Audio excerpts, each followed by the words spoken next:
এখন আমরা কানসা স্পেশাল মেশিনে একটি ওভেন শার্টের বক্স প্লাকেট কিভাবে তৈরি করতে হয় সেটা দেখব।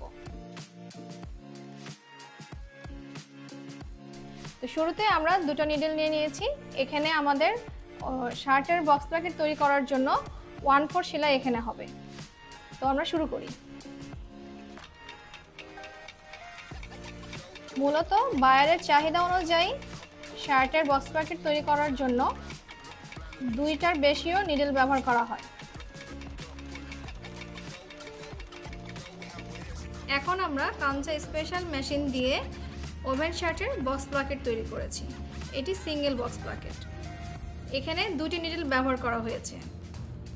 এখানে 2টি নিডল ব্যবহার করে 1/4 সেলাই হয়েছে। 1/4 সেলাইটা মূলত 1 ইঞ্চির 4 ভাগের 1 ভাগ।